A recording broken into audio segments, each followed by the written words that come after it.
ये आपकी science classes fifth की साइंस क्लासेस का सेकंड डे है और ये आपका सेकंड चैप्टर है प्लांट वर्ल्ड मतलब पौधों की दुनिया। और इसमें हम क्या पढ़ेंगे, रिप्रोडक्शन इन प्लांट्स मतलब पौधों में रिप्रोडक्शन कैसे होता है। तो आइए हम अपना चैप्टर स्टार्ट करते हैं। All living things have a limited life span and die sooner or later। सारी जो लिविंग थिंग्स होती हैं उनके पास एक लिमिटेड लाइफ होती है, या तो वो जल्दी या थोड़ी देर के बाद वो ख़त्म हो जाती हैं, मतलब उनकी डेथ हो जाती है, मृत्यु हो जाती है।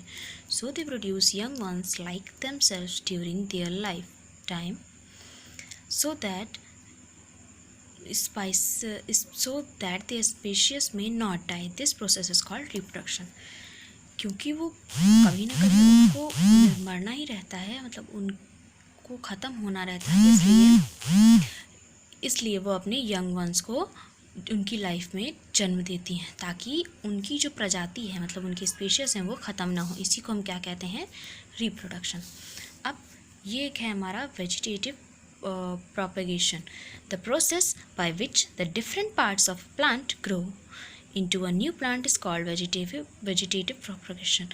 जिस प्रोसेस के द्वारा किसी भी प्लांट के डिफरेंट पार्ट्स के से कोई नया प्लांट हो गया उसे वेजिटेटिव प्रोपगेशन कहते हैं। फिर है plants reproduction a number of ways. Most of plants reproduce by seeds.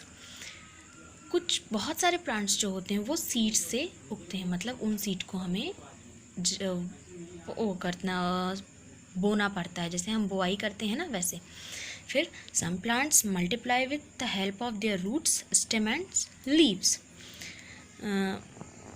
New plants can grow from pieces of the stem. These pieces have buds on them. Each bud grow into a new plant like potato, sugarcane, rose and ginger etc। तो जैसा कि मैंने आपको बताया है कि अलग अलग तरीके से हमारे जो पौधे वो नए प्लांट्स हैं वो उग सकते हैं। तो रूट्स के द्वारा, ये देखिए ये जड़ है, इसी को हम लगाएंगे, तो इसको जब हम लगाएंगे तो इससे हमारे पेड़ उगेंगे। जैसे ये भी है, इसका एक एग्जाम्पल कैरेट है, पोटैटो है, ये सारी चीज़ें इसके एग्जाम्पल्स हैं। कुछ स्टेम से भी उगते हैं, जैसे ये देखिए पोटैटो पे ये छोटे छोटे जो डॉट्स होते हैं वो उन पे जब कुछ दिनों बाद उनको जब रख देते हैं पोटैटो को ज़्यादा दिन तक तो ऐसे बन जाता है, तो उसको कहते हैं आइज़। जब पोटैटो पे उगता है तो उसको बोलते हैं आइज़ ऑन पोटैटो। तो इसी पोटैटोस को हम पार्ट्स में डिवाइड करके जब अलग अलग जगह खुदाई मतलब गाड़ देंगे तो वहाँ पर एक नया पेड़ उगेगा। ऐसे ही रोज़ प्लांट में होता है स्टेम के द्वारा। इसकी रोजेज और हिबिस्कस जैसे पेड़ों की जो स्टेम होती है वो काट के हम नए प्लांट उगा सकते हैं। फिर फ्रॉम द लीव्स में ये जो पार्ट्स होते हैं इनसे नए पेड़ उगते हैं, इसको हम ब्रायोफाइलम भी कहते हैं। ये जो है ये ब्रायोफाइलम की लीफ है, ये बहुत ही फ्लैशी होती है, तो इससे नए प्लांट्स उगते हैं। फिर है हमारा फ्रॉम द स्पोर्स क्या होता है, स्पोर्स एक तरीके का माउल्ड होता है, एक फंगस होता है जो कि किसी, जैसे ब्रेड पर आपने देखा होगा, ब्रेड जब ख़राब हो जाती है तो उस पर ऐसे मॉल्ड्स पड़ जाते हैं, वो उसी से नए पेड़ उगते हैं। मतलब कभी कभी कुछ पेड़ बिना किसी सीड के, बिना स्टेम के, बिना किसी लीव के उगते हैं, तो फंगस के द्वारा उगते हैं। जैसे कि आपने वो ये ब्रेड में ये जो फंगस निकलते हैं ना वो देखा होगा, ये देखिए इससे ऐसा स्पोर निकलता है। फिर है हमारा रिप्रोडक्शन थ्रू सीड्स, मतलब बीज के द्वारा कैसे रिप्रोडक्शन होता है। डिसअपीयरल बाय विंड, हवा के द्वारा।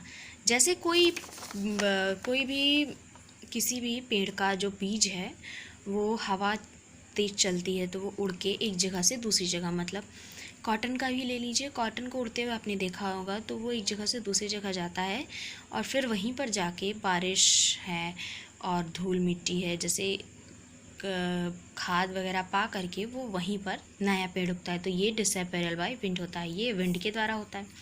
फिर डिस्पर्सल बाय वाटर, मतलब वाटर के द्वारा कैसे होता है। जैसे बाढ़ आती है या नदियाँ होती हैं तो नदियों में जैसे हमने आम का पेड़, आम का बीज या फिर कुछ भी डाल दिया तो वो पानी के द्वारा एक जगह से दूसरी जगह पहुंच जाएगा। फिर अगर वो जिस जगह जाके रुकता है वहाँ भी नया पेड़ उगेगा। फिर dispersal by bursting out. Dispersal by bursting out का एक एग्जांपल ये पी है। जैसे ये जो मटर होती है ये बंद होती है, इसको जब खोलते हैं तो ये बीज निकलते हैं। इन बीज से ही नए मटर का पौधा हम उगा सकते हैं। फिर है डिस्पर्सल बाय एनिमल्स। एनिमल्स के द्वारा कुछ ऐसे, ये देखिए ये कुछ ऐसे होते हैं फ्रूट्स जो ऐसे जानवरों के स्किन पर चिपक जाते हैं, जैसे गूस ग्रास है, टाइगर नील्स है, ये सब। तो ये जानवरों के द्वारा एक जगह से दूसरी जगह पहुंचते हैं, तब उनसे नया प्लांट उगता है। फिर है हमारा स्ट्रक्चर ऑफ अ सीड, मतलब एक सीड किस तरीके का होता है।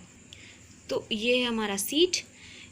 ये जो बीच का पार्ट होता है उसको माइक्रोफाइल बोलते हैं, जिसमें से हमारा जो सीड होता है वो वाटर अपने अंदर लेता है। और ये जो येलोइश पार्ट होता है इसको हम कॉटिलेडन बोलते हैं। ये जो ऊपर का पार्ट होता है जिससे हमारा बीज जो होता है वो ढका हुआ होता है उसको सीड कोट बोलते हैं। और ये जो येलो और ग्रीन मिक्स पार्ट होता है इसको हम एम्ब्रायो बोलते हैं। तो ये हमारा सीड है। फिर है जर्मिनेशन ऑफ अ सीड, मतलब सीड कैसे बड़ा होता है, कैसे उसका जर्मिनेशन होता है। तो ये है जर्मिनेशन ऑफ अ सीड। एक सीड पहले ऐसे होता है, फिर उसको जब हम ज़मीन में गाड़ते हैं तो वो ऐसा होता है, फिर धीरे धीरे वो जड़ें पकड़ना स्टार्ट करता है, फिर उससे नया पेड़ उगता है और फिर लास्ट में ये इतना और फिर आगे जाकर और बड़ा पेड़ बनता है। फिर अभी तक हमने जितनी भी चीज़ें पढ़ी वो सब एक चीज़ में एडजस्ट होती हैं, agriculture. Growing useful plants over a large area mainly for feeding many people is known as agriculture. बड़े एरिया में यूजफुल प्लांट्स को उगाना सिर्फ लोगों के खाने के लिए उसको एग्रीकल्चर बोलते हैं। और ये जो सारा काम होता है वो एग्रीकल्चर के अंदर ही आता है। फिर चाहे वो रिप्रोडक्शन थ्रू सीड्स हो या स्पोर्ट्स हो, या किसी भी तरीके से वो एग्रीकल्चर में ही आता है। आपने भी देखा होगा कि किसान जो हैं वो हमारे लिए कितना सारा अनाज उगाते हैं।